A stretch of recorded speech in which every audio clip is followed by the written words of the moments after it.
Bienvenidos a la 2 de Televisión Española, el programa Qué grande es el cine. Hoy vamos a ver una película de Ingmar Bergman, autor del que hemos visto yo aquí algunas otras películas, que es Cara a cara. Pero antes yo quisiera dar acuse de recibo a una carta de Micaela Rossellini, hermana de Roberto Rossellini, que coincidiendo con los dos programas que hemos puesto sobre el maestro italiano, ha tenido la gentileza de enviarnos un fax para felicitar a todas las personas que participaron por, según ella, el cariño y el afecto enorme con que ha sido tratada la figura de su hermano, cosa que yo creo que evidentemente le agradecemos, pero que está fuera de toda duda tratarle así, porque su hermano Roberto Rossellini, sin ningún género de, yo creo, que para nadie, sea o no cinéfilo, es uno de los más grandes cineastas de la historia del cine y sobre todo uno de los que mayores caminos ha abierto. Así que a Micaela Rossellini y a sus 80 estupendos años, que vive en Barcelona, le mandamos desde aquí en mi nombre y en nombre de todos un abrazo muy fuerte y un beso estupendo para Micaela. Y como digo, vamos a ver hoy una película de Ingmar Bergman, que es Cara a cara. Es una película que está entroncada, yo diría, en una de las facetas que más le gustan al realizador sueco, que es esa especie de barrera indivisible entre la realidad y los sueños. Eso que en algunas ocasiones a él le ha salido de una manera realmente deslumbrante, como podía ser Fresas salvajes, donde el mundo de lo imaginario y el mundo de lo real se entretejían de una forma asombrosa. Yo creo que también en El silencio, una de sus obras más inquietantes. Aquí, en su primera mitad, yo creo que funciona enormemente, pero a partir de la segunda mitad la película cae un poco en una sensación como de desconcierto. Y no son palabras mías, son palabras del propio Ingmar Bergman hablando de su obra Cara a cara, que si él hubiera mantenido esa especie de conducta narrativa, por así llamarlo, en la primera mitad, la película, según él, hubiera estado mucho más redondeada. Aún así, es una película de Bergman en un momento de los de mayor creación que tenía el cineasta sueco, y a mí me sigue fascinando, sobre todo ya en su época de color, ese mundo tan personal a él, porque yo creo que el personaje realmente protagonista es Bergman y sus propias obsesiones que traslada a Lee Bullman. Pero como digo, ese mundo de las maderas, de las casas amplias, los atardeceres avainillados, las ciudades vacías, el mundo del verano, las noches blancas, yo creo que eso sigue teniendo una fuerza maravillosa. Cualquier plano de Ingmar Bergman de una pareja de dos mujeres o un hombre y una mujer y detrás una lamparita con una pantalla que da una luz anaranjada es Woody Allen. La fascinación de Woody Allen está clara viendo este tipo de películas. Cara a cara es una de sus obras, aún así, más significativas. Señor Jiménez Rico, don Antonio, muy buenas noches. Hola, buenas noches. Dinos algo de Cara a cara antes de enfrentarnos con ella cara a cara.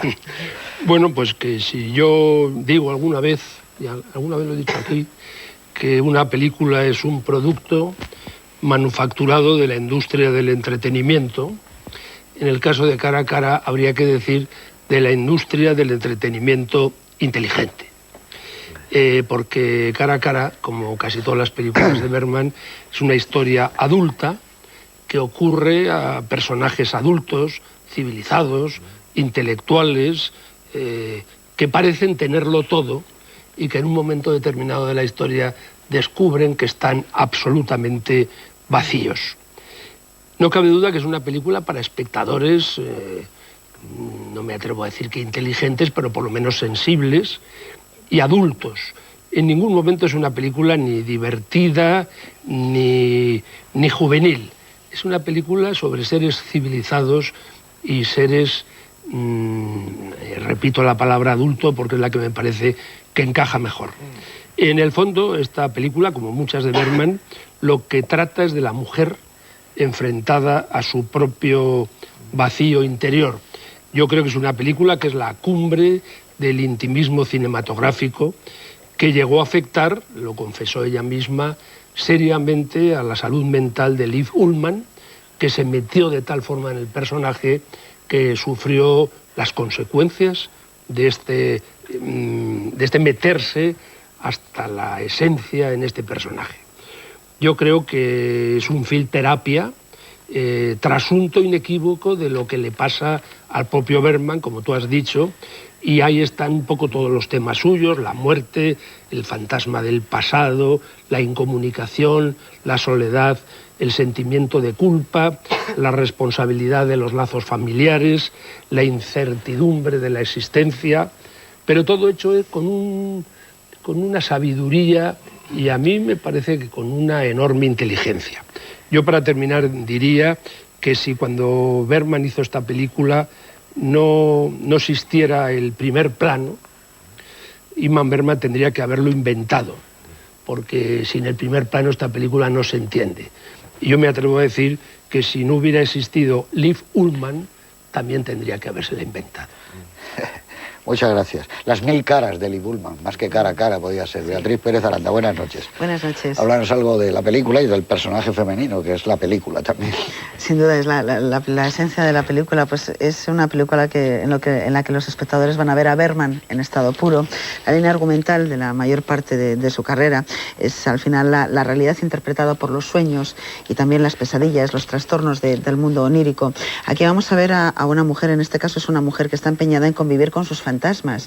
Y sus fantasmas es el único modo de salvar al final su vida o una vida que los espectadores van a ver también, una vida que ella misma intenta, si no aniquilar, pues intentar cortar de cuajo, por no destripar la película a los espectadores.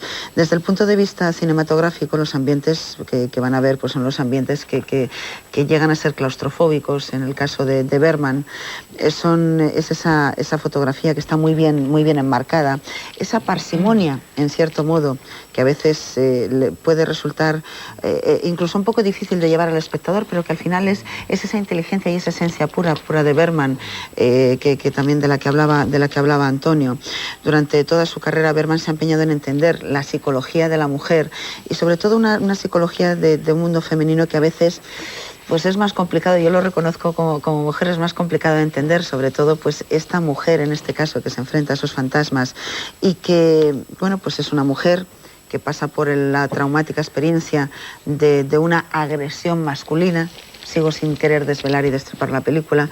Y al final esa experiencia, sinceramente, como mujer lo digo, es muy complicado y le alabo el gusto, entre comillas, a Bergman de intentar ponerse en el lado de la mujer, pero al final esa persona que pasa, esa mujer que pasa por esa experiencia traumática, solo termina entendiéndose ella misma. Es complicado. Se puede llegar a acercar, pero no a entender al 100% a la mujer. Es lo más difícil de todo y por lo tanto pues puedes llegar a acertar más o menos, pero los resortes del mundo femenino, los resortes del cerebro al mundo femenino, reconozco como mujer que es muy complicado llegar a meterse, a introducirse y a entenderlos.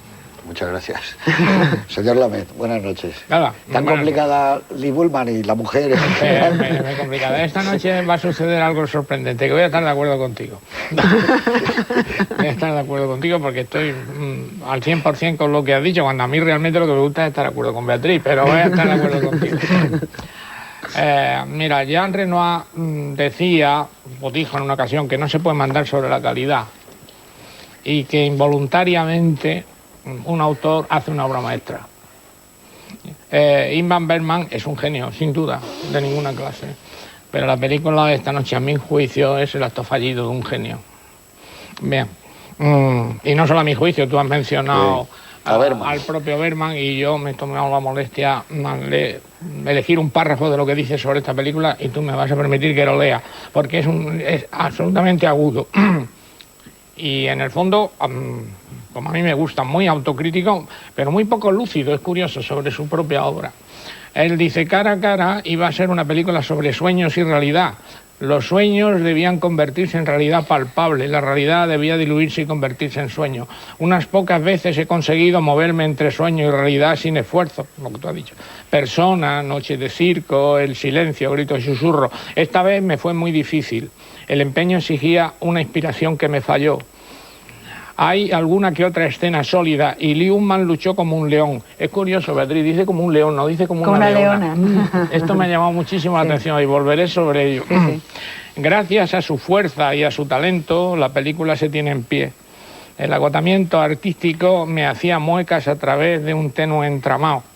Empezaba a oscurecer sin que yo viese la oscuridad. Afortunadamente no fue cierto, porque todavía no había hecho Fanny Alexander, fue la última. Que él estaba convencido que había acabado con esta película y sin embargo no era. De todas maneras, yo he sostenido aquí, como Antonio sostiene algunas veces esa teoría que ha dicho, que es estupenda.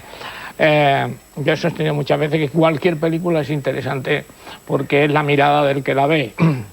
Entonces a mí me parece que la película de esta noche es muy interesante si el espectador pone el énfasis, a mi juicio, en esto. Primero, en los silencios y los ruidos. Es sorprendente cómo los utiliza. Segundo, en Lee Un-man, claro, en Lee Un-man, porque la fisicidad está directamente, ella misma en su memoria dice